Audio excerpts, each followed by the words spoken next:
Seja bem-vindo ao canal Analisando a Fé pela Razão.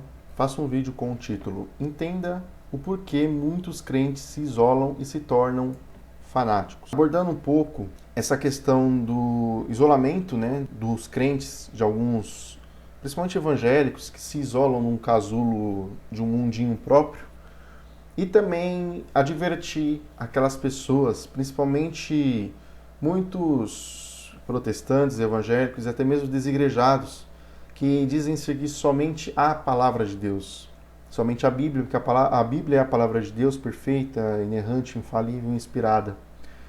Eu quero fazer um vídeo para essas pessoas e expor o meu ponto de vista cético referente a essas questões que podem trazer sérios problemas de convívio. E um exemplo disso está aqui na epístola de 2 João, do capítulo 1, ou seja, essa epístola ela é a menor que tem dentro da Bíblia no Novo Testamento, a menor epístola, que é 2 João, 2 João, e ela só tem um capítulo.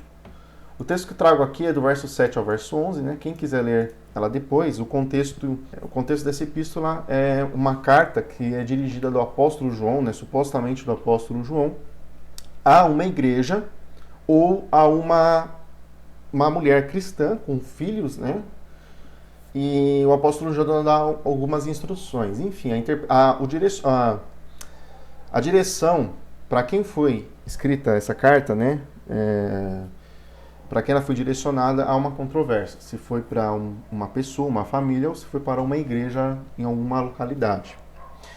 Porém, o que acontece? Independentemente se for para uma família ou se for para uma igreja local, essa epístola ela vai trazer uma advertência de João, do apóstolo João, para essa igreja, para essa família, tomar cuidado com pessoas que pensam diferente. E o exemplo disso está aqui, verso 7 diz o seguinte: porque já muitos enganadores entraram no mundo, os quais não confessam que Jesus Cristo veio em carne. Este tal é o enganador e o anticristo. Verso 8. Olhai por vós mesmos, para que não percamos o que temos ganho, antes recebamos o inteiro galardão. Todo aquele que prevarica e não persevera na doutrina de Cristo não tem a Deus. Quem persevera na doutrina de Cristo, esse tem tanto ao Pai como ao Filho. Verso 10. Se alguém vem ter convosco e não traz esta doutrina, não o recebais em casa, nem tampouco o saudeis. Verso 11. Porque quem saúda tem parte nas suas más obras. Então, ou seja, eu já abordei um pouco do que seria o contexto, dessa epístola e o porquê que o apóstolo João escreve isso. E aqui o verso 7 ele traz um alerta, ou seja, ele fala de pessoas que não confessavam que Jesus Cristo veio em carne, ou que Jesus Cristo reencarnou, enfim. Veja bem, muitas pessoas imaginam que divisões dentro do cristianismo é uma coisa recente, é uma coisa assim de certa forma nova. E não, o cristianismo, logo que ele surgiu, ele já começou com diversas divisões ao decorrer ali do tempo, do primeiro século mesmo. E, obviamente, quando esse trabalho, essa crença messiânica de cristianismo, afirmando Jesus Cristo como o Messias, chegou e começou a se espalhar na Grécia, houve um grande embate entre a doutrina cristã e a filosofia grega. E muitos falavam, não, Jesus Cristo, esse Jesus que vocês pregam, que ressuscitou dos mortos e ascendeu aos céus, esse cara não existiu, não veio em carne, não reencarnou, certo? Então isso aí é uma coisa absurda, ou seja, ali você já tinha céticos naquele período. Obviamente, o ceticismo ele era uma coisa que iria, de certa forma, bater de frente com a doutrinação cristã, que era uma afirmativa de fé, ou seja, eles criam que Jesus ressuscitou, ninguém mais via Jesus naquele meio, enfim, subiu aos céus, se assentou lá ao lado de Deus Pai, mas e aí? Quais são as provas que vocês têm referente a isso? Então, ou seja, era necessário se ter fé, de acreditar que Jesus ele veio em carne, que Jesus era o Messias, enfim. Porém, uma coisa que chama muita atenção aqui no verso 9 e no verso 10 é que se muitos cristãos hoje, lendo esse texto, sem fazer uma exegese, ou seja, sem fazer uma leitura hermenêutica acompanhada de uma boa exegese, ela pode acabar cometendo alguns atos, de certa forma, absurdos. Ou seja, não basta apenas se isolar, e sim eles cortam o contato com pessoas que não professam a fé cristã, que não professam principalmente a fé da sua igreja. Então você pode observar aqui, todo aquele que prevarica, ou seja, aquele que abandona ou que não cumpre algo que lhe foi proposto a ser cumprido, que no caso aqui seria perseverar na doutrina de Cristo, não tem a Deus. Quem persevera na doutrina de Cristo, esse tem tanto o Pai como ao Filho. Ora, pois, olha aqui o verso 10.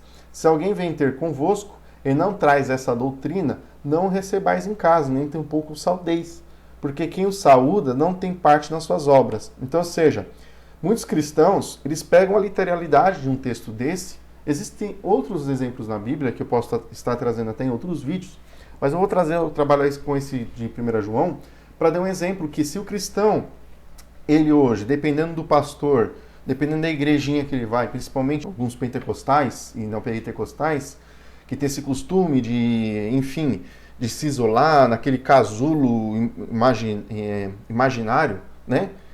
Que eles vivem, ou seja, o mundo é uma coisa à parte, é uma coisa natural, eles vivem em algo sobrenatural, ou seja, eles são desse mundo, eles são do planeta Terra, mas não se consideram desse planeta. E essas ideias, uma dessas ideias vem dessa passagem. E, inclusive, eles se isolam, ou seja, eles só têm um contato mesmo com pessoas que não são, às vezes, da própria igreja deles, justamente porque, em determinados casos, quando não tem jeito, o caso de trabalho, estudo, enfim, uma pura necessidade. Porque se fosse depender de alguns, baseado nessa passagem, eles não teriam nenhum tipo de contato com pessoas que não fossem cristãs, certo? Ou seja, se alguém vem ter convosco e não traz essa doutrina, que doutrina seria essa doutrina? A doutrina de que não se reconhece Jesus, que Jesus não veio em carne, certo? E não pratica aquilo que está no verso 9. Que todo aquele que prevarica, ou seja, aquele que deixa a doutrina, que não cumpre, certo? E que não tem a Cristo, não tem Deus. Obviamente, se não tem Cristo, não vai ter Deus, porque dentro do cristianismo, Jesus Cristo é totalmente algo ligado, referente a Deus, ao Criador. E quem não persevera na doutrina de Cristo, esse não tem o Pai nem ao Filho. Então, ou seja, uma pessoa, resumindo, de certa forma, aquele que não é cristão, ele não deve ser recebido na sua casa.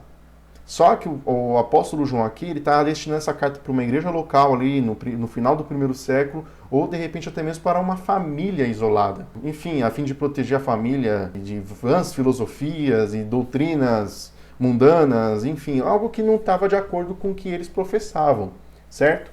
Porém, tem crente que pega um texto desse hoje em dia, interpreta para os seus dias de hoje, ou seja, se fulano não vem na sua igreja, inclusive tem pastores que pregam dessa forma.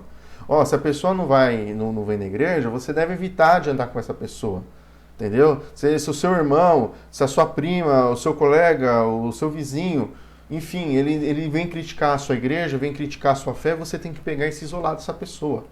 E uma dessas bases é isso, que você está vendo aqui.